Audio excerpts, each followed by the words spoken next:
Assalamualaikum warahmatullahi wabarakatuh. Apa kabar sahabat Wahyu semuanya? Kembali lagi dalam acara Bincang Bersama Sahabat Wahyu. Insya Allah tema kali ini kita akan mengambil tema BBM naik, rakyat kian tercekik, rezim makin zolim. Sahabat Wahyu, bahwa kita ketahui beberapa hari ini rakyat dibuat gelisah, dibuat bingung gitu. Karena memang dari berita yang kita dapatkan, pemerintah khususnya rezim Jokowi ini akan menaikkan harga BBM, gitu kan? Di mana dalam beliau menyatakan akan buka-bukaan perihal upaya pemerintah dalam memberikan subsidi bahan bakar minyak, yang rencananya agar BBM tepat sasaran, gitu kan? Nah, mungkin kita akan membahas bersama narasumber kita yang insya Allah sudah ada bersama kita semua. Assalamualaikum warahmatullahi wabarakatuh. Bang Rocky, apa kabar Bang Rocky? Waalaikumsalam warahmatullahi wabarakatuh. Kabar baik, Bang Wahyu. Wah, ini rencana BBM akan naik lagi nih. Gimana Bang Rocky? Iya, ini kabar yang tidak menyenangkan bagi rakyat. Itu tentu bukan kabar yang baik. Apalagi situasi rakyat belum stabil ya, pengaruh dari COVID kemarin ya. Nah, Hmm. ini saya pikir kabar yang kurang menggembirakan bagi rakyat. Jadi Artinya ini ketika rakyat ingin memperbaiki kondisi ekonominya, justru malah pemerintah menaikkan harga BBM ya Bang Rocky ya? ya baru menyampaikan rencana kenaikan aja sudah tidak bikin rakyat happy. Jadi pemerintah ini mestinya kalau belum bisa meningkatkan kesejahteraan rakyatnya, belum bisa membantu rakyatnya supaya jadi sejahtera, semestinya kalau belum mampu melakukan itu minimal membuat ucapan atau informasi yang tidak membuat beban. Kalau menyampaikan ada rencana kenaikan BBM ini kan kabar yang kurang menyenangkan ya. Maka Hmm. tidak menggembirakan rakyat, bahkan membebani pikiran rakyat. Ya, begitu. Baik Bang Rocky, ini saat saya ambil dari berita dari ekonomibisnis.com pada tanggal 22 Agustus 2022. Dengan judul 3 penyebab pemerintah ingin menaikkan harga BBM. Jadi pemerintah Jokowi berencana menaikkan BBM, ya alasannya karena memang membebani keuangan negara. Katanya subsidi BBM sangat besar, mencapai 502 triliun. Jadi tiga penyebab itu diantaranya lonjakan harga minyak dunia, kemudian subsidi BBM-nya sendiri itu sudah membengkak, dan yang ketiga harga minyak mentah Indonesia itu cenderung tinggi. Nah, apakah memang tiga alasan ini bisa dijadikan dasar untuk menaikkan harga BBM, Bang Rocky? Ya, yang pertama ada cara pandang yang harus diluruskan dulu. Hmm, Jadi jangan memandang rakyat itu jadi beban. iya, Jadi kalau memandang rakyat sebagai beban itu bukan pemimpin yang baik. Itu sama dengan sama dengan Anda sebagai orang tua, hmm, sebagai kepala rumah tangga, ya sebagai kepala keluarga. Ibaratnya Indonesia ini keluarga besar Indonesia lah. iya, Kepalanya menganggap anak-anaknya itu jadi beban. Kan susah kalau udah begitu.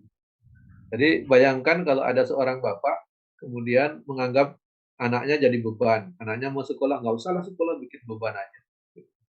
Anaknya mau kuliah, nggak usah kuliah, bikin beban aja. Jadi kalau begitu nggak usah punya anak, atau nggak usah berkeluarga, atau nggak usah jadi kepala keluarga. Gitu. hmm, Jadi menurut saya ini cara pandang pertama yang keliru kalau menganggap rakyat itu jadi beban. Itu yang pertama ya. Sehingga kalau dianggap membebani APBN misalnya kalau tadi hmm, pandang itu kan sebenarnya yang terjadi dia merasa rakyat ini jadi beban, membebani APBN sehingga menganggap bahwa kalau tidak diberikan subsidi, APBN-nya jadi tidak punya beban dan hmm, bebannya dipindahkan ke rakyat, kan gitu logikanya itu jadi. iya, Jadi ini wujud menghilangkan tanggung jawab atau memindahkan tanggung jawab yang harusnya dipikul oleh kepala keluarga atau pemimpin, gitu ya. Terus dipindahkan kepada anak-anaknya atau rakyatnya. hmm, Gitu. Jadi menurut saya ini cara pandang pertama yang sudah keliru memandang antara hubungan antara pemimpin dengan rakyatnya itu sudah keliru. Jadi kalau dari awal sudah menganggap rakyat jadi beban, apapun kebijakannya nanti dianggap rakyat itu hanya membebani saja. Jadi ini menurut saya cara pandang di awal itu sudah keliru. Ketika sudah keliru, maka tadi banyak kebijakannya jadi tidak tepat, bahkan keliru. Jadi menganggap bahwa harga minyak dunia naik, terus kita menaikkan. Dia tidak memandang lagi rakyatnya susah atau lagi bahagia gitu. Kemudian tadi kalau Hmm. alasannya APBN-nya terbebani gitu. Wajarlah APBN itu dibentuk untuk terbebani untuk kebutuhan rakyatnya karena APBN dirancang untuk membiayai kebutuhan rakyat, untuk melayani rakyat. Jadi kalau memang dipindahkan supaya APBN tidak membebani, ya berarti bebannya nanti jatuh ke rakyat. Nah, apa fungsinya pemerintah dibentuk kalau dia tidak punya tanggung jawab yang mengurus rakyatnya, yang akhirnya hanya memindahkan beban yang menjadi tanggung jawabnya dipindah kepada rakyat. Ini cara pandang mungkin yang mungkin menurut saya tidak tepat. Nah, itu ya. Jadi saya pikir di situ letak krusialnya. Baik, ini ada pernyataan lagi, kemudian yang kedua dari Presiden Jokowi saya ambil dari detikfinance.com tanggal 23 Agustus terkait membanding-bandingkan harga karena kata banding-banding ini lagi naik daun Bang Rocky. Ya, Jadi ya. jadi beliau menyatakan kita patut bersyukur bahwa alhamdulillah kalau bensin di negara lain tuh sudah 31 sampai 32 ribu, sedangkan di Indonesia Pertalite masih 7.650, kata Jokowi dalam acara Zikir dan Doa Kebangsaan HUT RI, ditulis 2 Agustus 2022. Nah, tapi hal ini ditanggapi Bang Rocky oleh Presiden Konfederasi Serikat Pekerja Indonesia atau KSPI Said Iqbal yang mengungkapkan jika perbandingan itu tidak tepat dilakukan oleh pemerintah gitu. Bahwa beliau menyatakan jadi tidak tepat membandingkan harga BBM di suatu negara dengan Indonesia, sedangkan income per kapitanya berbeda. Kalau misalkan di Singapura sudah 33 ribuan, lalu dibandingkan dengan Indonesia itu tidak apple to apple. Apalagi daya beli masyarakat Indonesia juga sudah turun. Nah, beliau sampaikan begitu. Apa tanggapan Bang Rocky terkait hal ini? Ya, saya pikir membandingkan sesuatu yang tidak sebanding itu memang ya tidak rasional jadinya ya. Jadi kalau membandingkan rakyat Indonesia dengan rakyat mana yang dibandingkan tadi Jerman maupun Singapura, ya tentu Iya. tidak sebanding gitu. Nah, kalau membandingkan kemampuan rakyat membeli BBM-nya, kalau di Jerman ya pendapatan rakyatnya sudah tinggi, income per Hmm. kapitanya tinggi. Jadi jangan dibandingkan. Boleh membandingkan kalau kita sudah bisa menyamakan income per kapita penduduk kita sama dengan negara tersebut. Silakan bandingkan itu. Misalnya sama-sama pendapatan per kapitanya misalnya rata-rata pendapatan penduduk kita per bulan misalnya rata-rata sudah 30 juta misalnya. Hmm.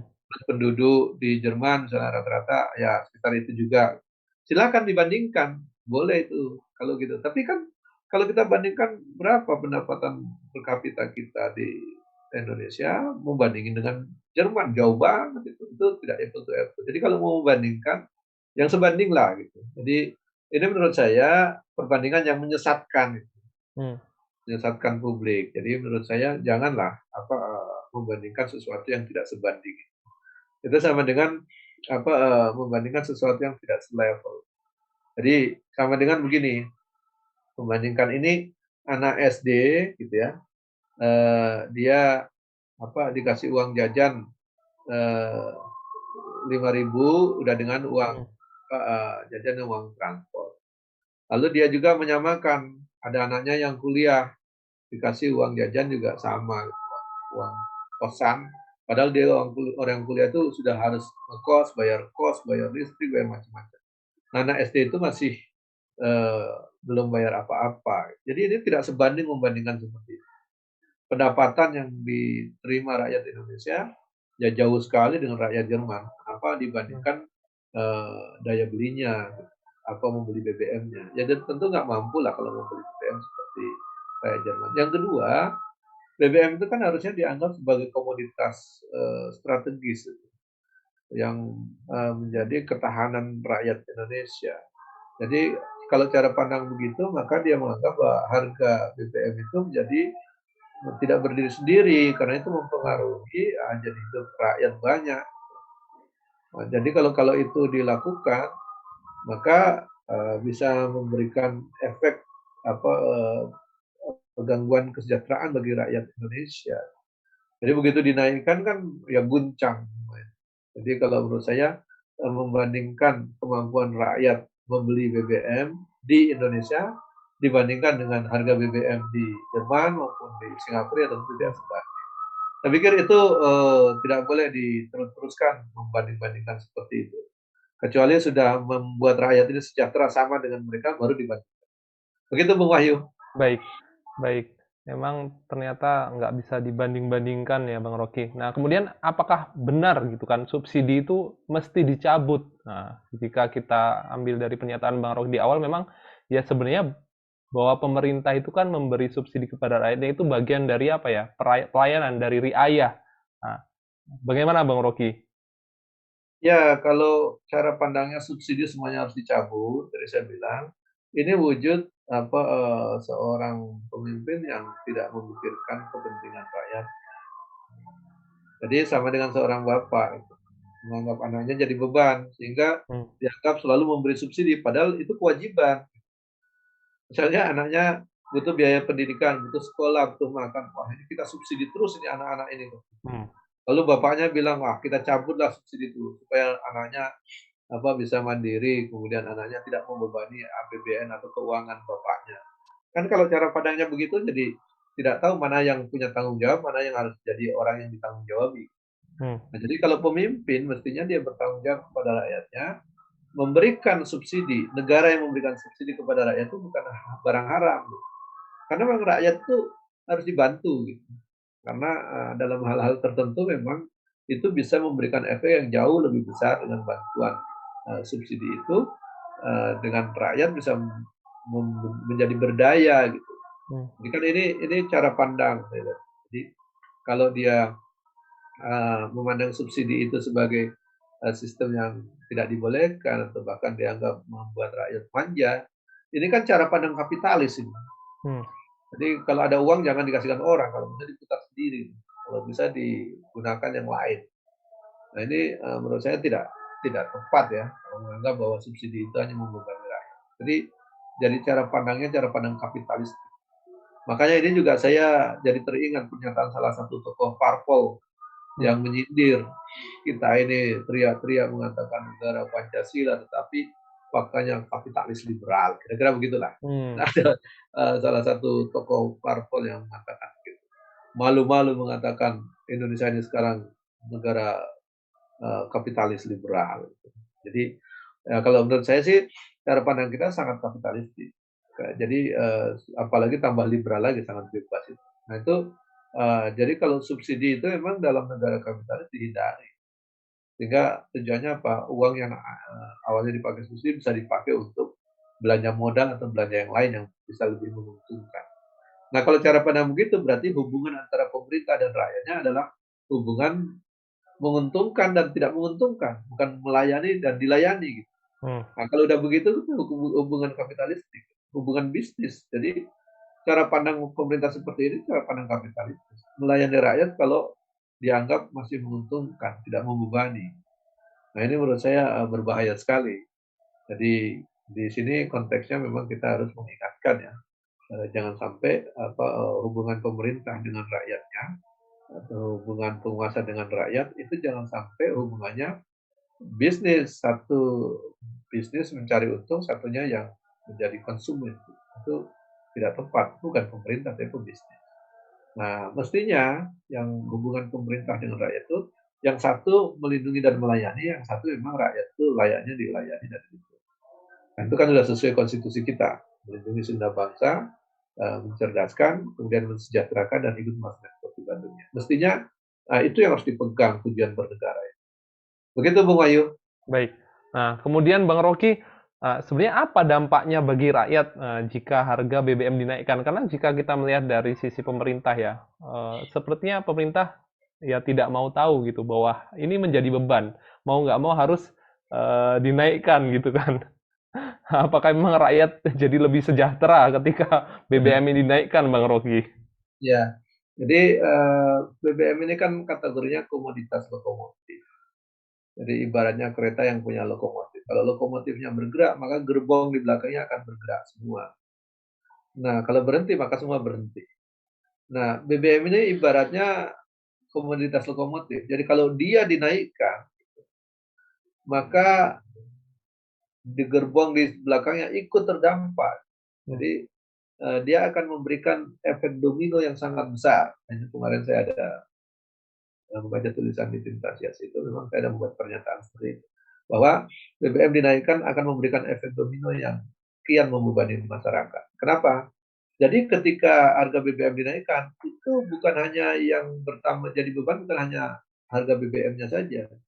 tetapi semua komoditas, barang-barang yang diangkut dengan BBM, barang-barang yang dijual belikan atau dikirim dengan menggunakan bahan bakar minyak tadi, komponen bahan bakar minyak itu akan menambah kenaikan harga pengiriman barang tersebut.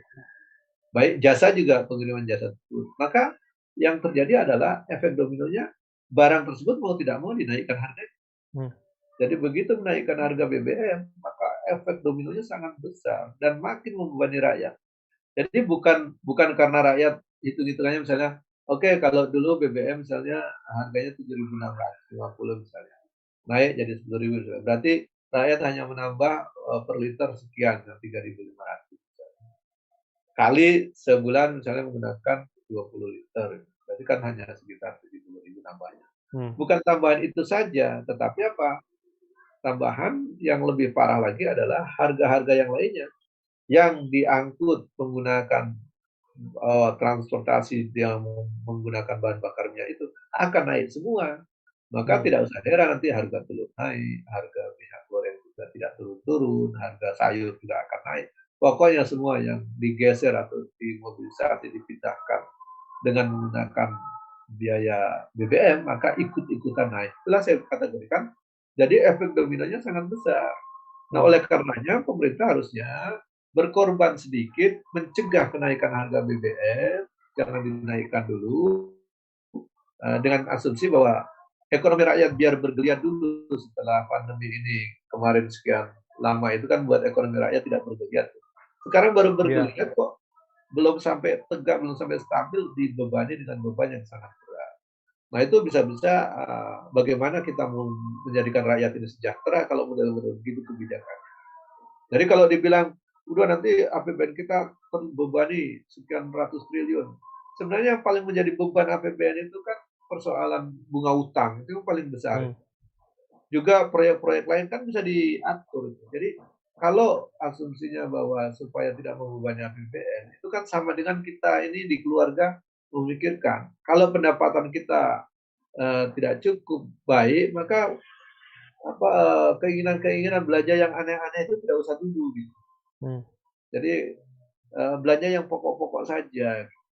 Makanya menurut saya aneh kalau misalnya dianggap subsidi BBM itu yang sangat strategis itu dianggap membebani, tetapi masih ingin bikin proyek ibu kota pindah, mau bikin proyek yang lain, itu kan tidak rasional gitu. Kenapa kalau bayar utang jadi tidak jadi beban? Bunga utang sekian ratus triliun itu dianggap tidak beban. Tapi begitu untuk rakyat dianggap itu sebagai beban. Kan Hmm. luar biasa itu cara pandang. Ini cara pandang yang keliru antara pemerintah dengan rakyat. Jadi rakyat sudah akan terbebani yang lebih berat lagi. Kalau hari ini dengan rencana kenaikan diumumkan saja rencana-rencana itu sudah membebani perasaan rakyat. Ya. Begitu diumumkan betul-betul naik nanti itu akan makin terbebani lagi rakyat dengan beban biaya kenaikan bahan bakarnya plus efek dominonya kenaikan harga-harga yang lain. Nah itu dampaknya besar sekali. Jadi kalaupun pemerintah mengatakan akan dibantu dengan apa namanya itu bantuan Hmm. langsung tunai BLT. misalnya, ya itu kan cuma berapa bulan dan itu kan tidak semua rakyat dapat. Hmm. Artinya banyak rakyat yang memang ekonominya hampir tidak naik, kemudian tidak dapat itu makin jatuh dia. Kira-kira gitu. Jadi kita ini membuat kebijakan harus diukur lah, kira-kira. Jadi jangan yang pertama kebijakan itu jangan membebani rakyat, jangan juga justru membuat rakyat semakin susah. Tetapi buatlah rakyat ini bahagia minimal kalau tidak bisa membahagiakan, belum mensejahterakan minimal bahagia dulu, kemudian baru ditingkatkan kesejahteraan. Ya jangan dibebani dengan hal-hal yang semestinya bisa ditanggung. Begitu, Bung Ayu. Baik.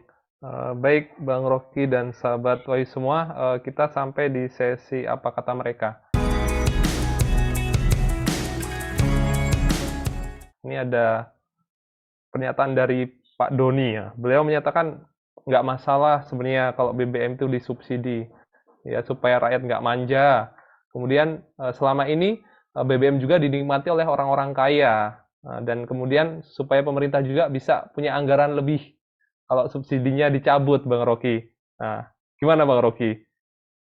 Iya, kalau ya memang ini pro kontra ya. Saya Ya, pikir kalau ada rakyat yang berpikiran begitu berarti rakyatnya orang kaya. hmm, Jadi dia menganggap bahwa beli BBM banyak masalah buat dia.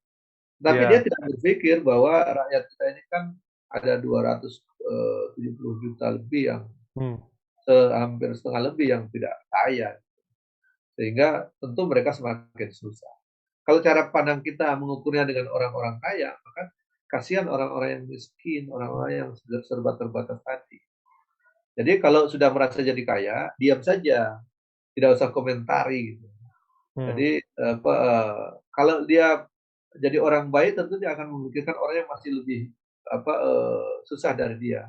Jadi jangan sampai dia menjadi orang kaya hari ini nanti anak cucunya jadi orang miskin kan menderita hmm, juga.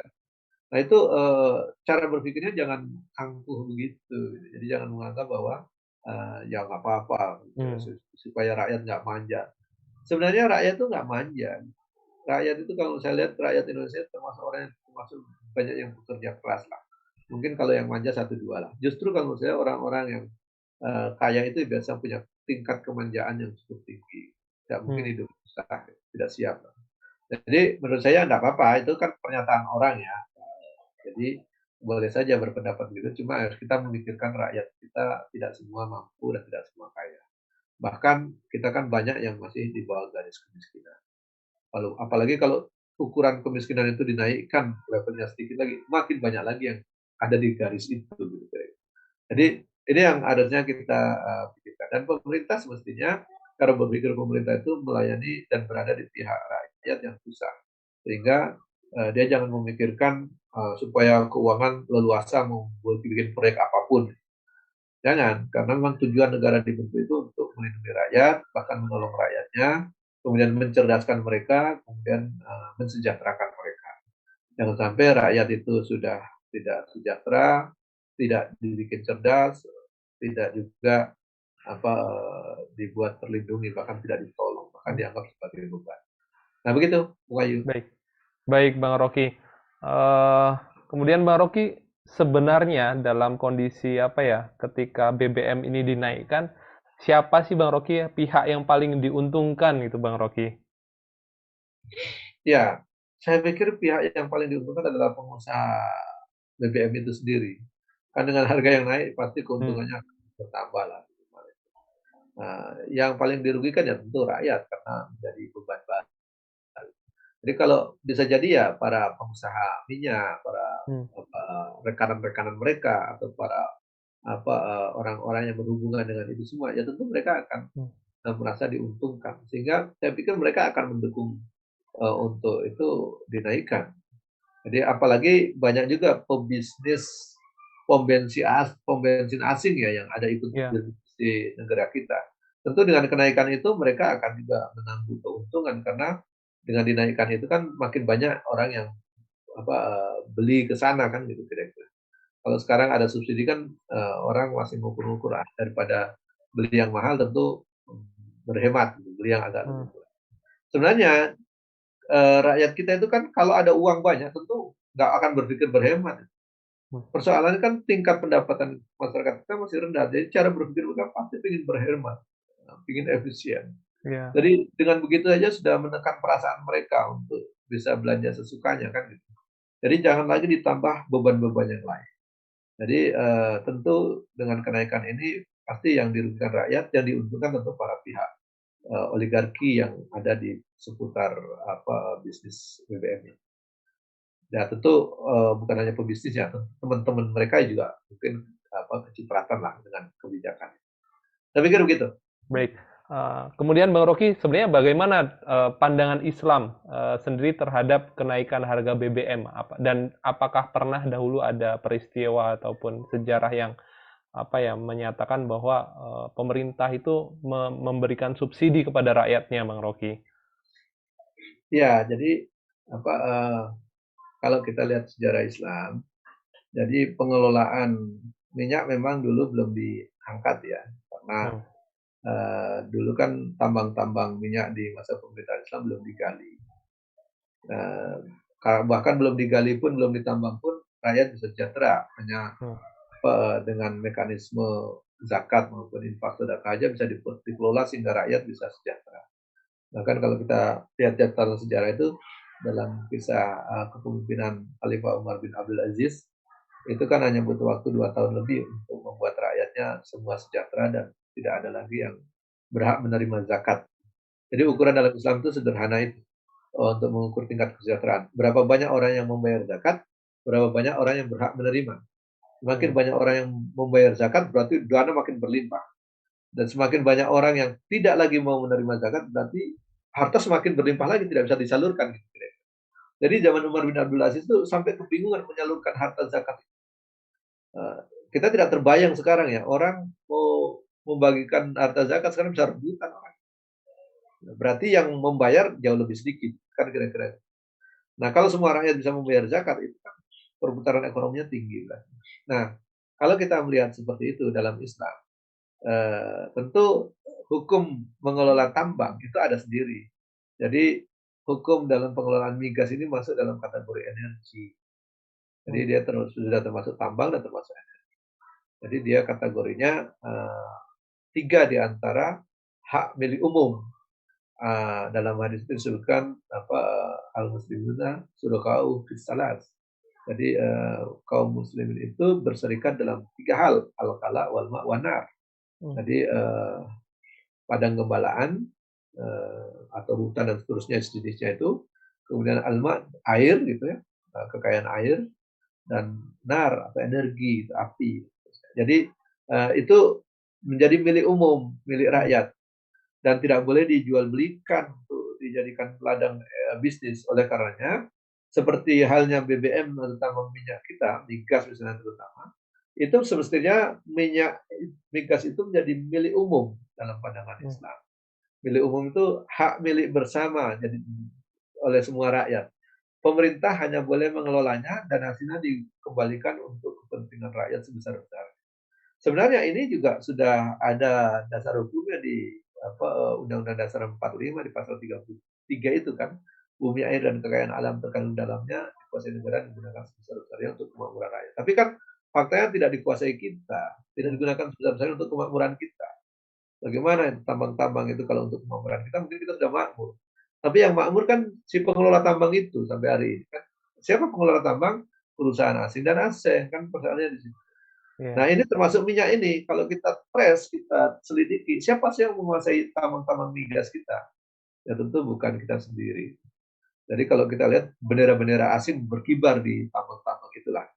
Pertamina mungkin hanya sebagian kecil saja yang milik kita, yang dikelolanya. Nah ini yang menurut saya jadi ada kesalahan pengelolaan BBM itu sendiri dari Hmm. sejak awalnya karena memandang BBM itu jadi komoditas bisnis umum Hmm.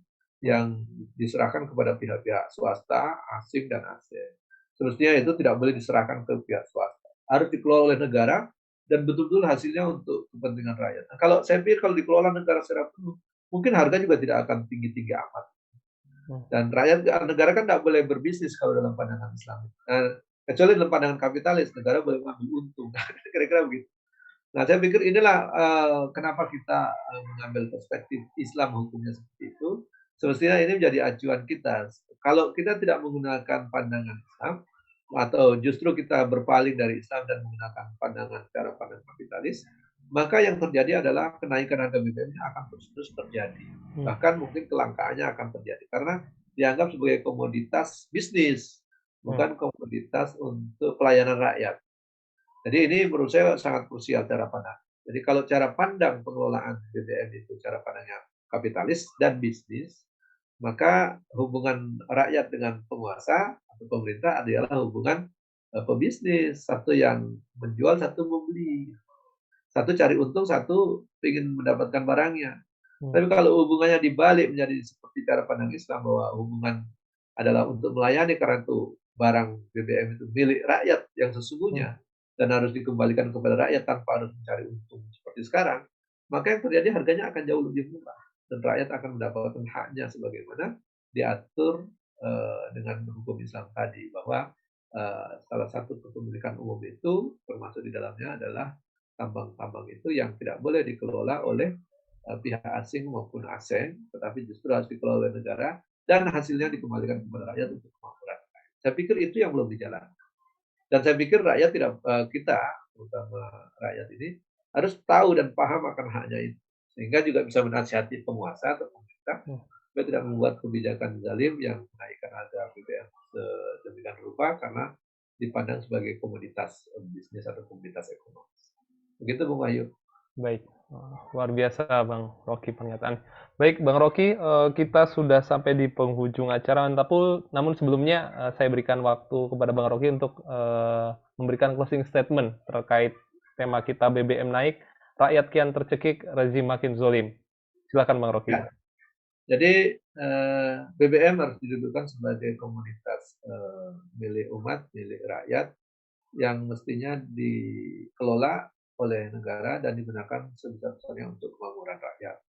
Dan tidak boleh dikelola dengan cara kapitalis maupun perspektif bisnis yang mencari untung di dalamnya, sehingga rakyat justru dirugikan dan tidak membuat sejahtera rakyat. Oleh karenanya, kita harus melihat paradigma baru, berhentilah menggunakan paradigma kapitalis, dan coba melirik menggunakan paradigma Islam yang mengatur bagaimana pengelolaan energi, sumber daya alam, dan sebagainya. Sehingga kita bukan hanya rakyat diuntungkan, tetapi akan mendapat barokah dari langit dan bumi. Dengan persoalan kita akan berulang terus kalau cara pandang kita mengelola bisnis, mengelola tambang-tambang maupun minyak kita dengan cara kapitalistik ini akan berulang terus. Kapan dinaikkan, kapan langka, kapan tidak langka, itu akan berulang. Ya, Caranya berhentilah kita stop kebijakan itu dengan cara pandang kapitalis, uruslah dengan cara pandang Islam, sehingga itu menjadi hak milik rakyat yang harus digunakan sebesar-besarnya untuk rakyat, dan negara tidak boleh menyerahkannya kepada pihak asing dan asing. Saya pikir itu. Terima kasih. Assalamualaikum warahmatullahi wabarakatuh. Waalaikumsalam warahmatullahi wabarakatuh. Baik, sahabat Wahyu semuanya, kita sudah sampai di penghujung acara Bincang Bersama Sahabat Wahyu dengan tema BBM naik, rakyat yang tercekik, rezim makin zolim. Mudah-mudahan tema kali ini bisa memberikan wawasan, pengetahuan terhadap bahwasannya Islam adalah agama paripurna, di mana Islam akan mengatur seluruh problematika umat dari A sampai Z. Nah, untuk itu kita memberikan solusi-solusi terkait Islam, dan mudah-mudahan ini bermanfaat untuk kita semua. Kepada Bang Rocky, saya ucapkan jazakallah khair atas waktunya, sudah bisa menemani kami semua, dan kepada sahabat Wahyu saya ucapkan juga terima kasih banyak atas waktunya. Sampai jumpa di sesi berikutnya. Saya akhiri, Assalamualaikum warahmatullahi wabarakatuh.